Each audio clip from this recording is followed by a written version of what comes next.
오늘은 고린도후서 1장 23절에서 2장 17절까지 말씀입니다. 어떤 문제가 생겨서 그 문제를 해결하기 위해 갔다가 오히려 문제가 해결되기보다 일이 더 커지는 경우들이 종종 있습니다. 오늘 본문에 등장하는 사도 바울도 그러했는데요.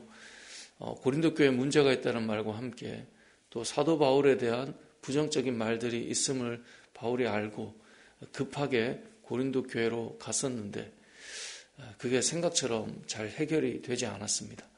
우리도 그런 경우가 있지 않습니까? 문제를 해결하러 갔는데 문제는 해결되지 않고 오히려 더 크게 일이 진행될 때 그런 경우들이 있습니다.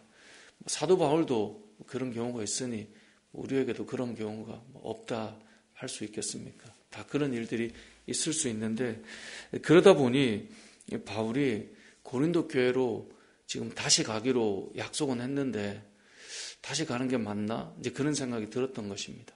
그래서 어제 우리가 고린도로 가기로 해놓고 가지 않은 것 때문에 여러 말들을 들었던 바울이지만 첫 번째는 가지 않는 하나님의 뜻에 대해서 그가 순종하는 것이었고 두 번째는 그 원인 중에 하나가 그가 한 걸음에 달려갔지만 사실은 잘 해결되지 않았던 것을 돌아볼 때 오히려 서로 더 근심하고 걱정하게 되는 문제 때문에 그래서 여기 나오는 계속 반복되는 단어가 근심이라고 하는 단어거든요.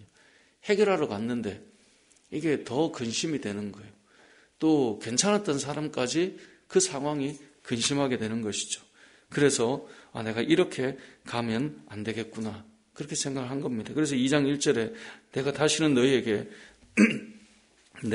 너희에게 근심 중에 나아가지 아니하기로 스스로 결심하였다라고 말씀하고 있습니다. 우리가 이 세상을 살아가면서 우리 역시 내가 아무리 훌륭하고 잘나 보여도 내가 가서 해결이 다 되느냐 그런 경우는 없습니다. 갔을 때 오히려 문제가 되기도 하고 그래서 한번 쉬어주는 것, 한번 기다려주는 것 그것이 어쩌면 이 바울이 기도하면서 선택한 것처럼 우리에게도 필요한 모습일 수 있다라고 하는 것을 알 수 있는 것이죠. 자, 그렇게 가지 않고 기다리면서 또 하나의 권면을 하는데요. 교회를 근심하게 하는 자가 그 안에 있으니까 지금 바울이 간 거잖아요. 근데 그 사람들에게 어떻게 대해야 되는가를 5절에서 말씀하고 있는데요. 근심하게 한 자가 있었을지라도 나를 근심하게 한 것이 아니고 어느 정도 너희 모두를 근심한 것 아니겠냐. 그러니까 바울에게만 그게 아니라 모두에게 어느 정도 근심이 되는 거예요. 근데 바울이 이렇게 말해요. 내가 어느 정도라고 말한 이유는 너무 지나치게 말하지 않으려고 표현을 하는 거야. 자, 이 말은 어느 정도 근심이 되는 거예요? 많은 근심이 되는 거예요. 네, 많은 근심이 되는 거예요. 근데 표현을 이렇게 하는 거다라고까지 말했으니 사실은 심히 걱정이 된다. 사실 이 말과도 같은 거거든요. 그러니까 교회 공동체에 보면 정말 심히 걱정이 된다. 이런 사람들이 있을 수 있는 거예요. 그러니까 바울의 입장에도 말은 못해요. 만나서.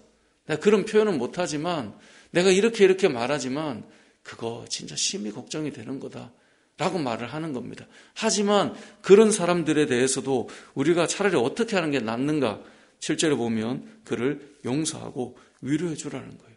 아니, 근심의 원인인데 용서하고 위로까지 하라고 말해요. 정말 쉽지 않죠. 근데 이것을 다른 표현으로 뭐라고 말합니까? 8절에 보면 사랑을 그들에게 나타내라. 이게 바로 사랑이라는 것입니다. 그래서 이 사랑이라고 하는 것은 사실 참 쉬운 것 같고 더 어려운 것 같은 것이 사랑입니다. 이렇게 근심하게 하고 힘들게 하는 자를 그래도 위로해 주는 것, 그게 사랑이다 라고 말할 때 항상 말씀드리지만 하나님께서 우리에게 요구하시는 것은 하나님이 우리에게 하시지 않은 것을 요구하는 건 없다 말씀드렸죠. 그래서 우리가 어렵다라고 느낄 때마다 우리는 항상 뭘 생각해야 되냐면 하나님께서 나에게 행하신 그 은혜와 사랑을 먼저 기억해야 이 모든 일이 가능합니다. 그냥 생각하면 쉬운 일이 아닙니다. 그냥 생각하면 이게 감당할 수 있는 일이 아니에요. 근데 하나님께서 나를 어떻게 사랑하셨는가 늘 이것을 볼 수 있어야 됩니다. 그래서 사도 바울이 아니죠. 히브리서 말씀에 보면 우리가 예수를 바라보자 이 말씀을 하고 있지 않습니까? 그러니까 주님을 바라보지 않으면 우리가 성경에 나오는 이 말씀들을 다 감당할 수 있는가? 그러긴 쉽지 않다. 그런 생각을 해보게 됩니다.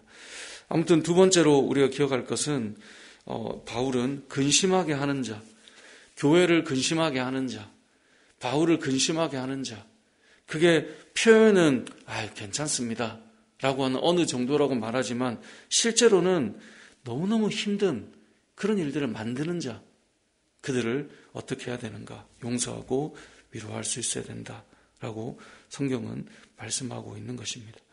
그러면서 12절에 가보면 이제 사도 바울이 어떻게 사역을 하고 있는가를 설명해 주고 있습니다. 12절부터 보면 바울이 복음을 위해서 어떻게 어디로 갔으며 또 누구를 만나기를 원했는데 어떻게 되었고 설명을 하면서 특별히 그의 사역에 대한 하나의 표현이 무엇이냐? 15절에 보면 우리는 구원받는 자들에게나 망하는 자들에게나 하나님 앞에서 뭐라고 말씀하죠? 그리스도의 향기다.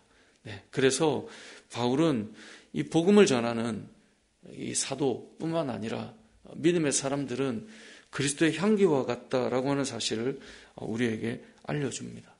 그러니까 믿는 자가 가면 향기가 나야 돼요. 왜 어느 자리에 보면 저 사람 때문에 교회가 산다 이렇게 생각할 수 있는 향기 나는 사람들이 있잖아요. 저도 이곳저곳 많이 다니지만 사람들을 만나보면 특별히 실제적인 코에 향기가 난다 이것은 아니죠. 정말 참 귀하다. 어떻게 저렇게 표현하고 어떻게 저렇게 말하고 저분이 있으니 달라지고 그런 분들이 있다는 거죠.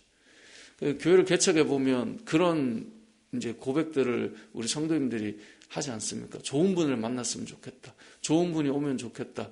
좋은 동역자들을 만나면 좋겠다. 맞죠. 그런데 목회자인 저의 입장에 근본적인 마음에 우리 성도들이 좀 그런 향기들이 나면 좋겠다. 이런 마음을 참 많이 가지게 됩니다. 여러분들의 말이 누군가 우리 교회를 왔을 때 여기 이런 분이 계시네. 그렇게 좀 도전하고 세워가야 되지 않겠습니까?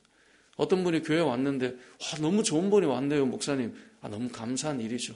그분이 그렇게 좋은 믿음의 사람으로 세워지기까지 어디에서 얼마나 많이 훈련되고 좋은 분으로 세워졌는가를 생각해 본다면 바꿔 말해서 우리들이 어떤 마음으로 또 그 사람들을 만날 때 어떤 향기를 드러내고 있는가, 이것이 너무나 중요하지 않겠습니까?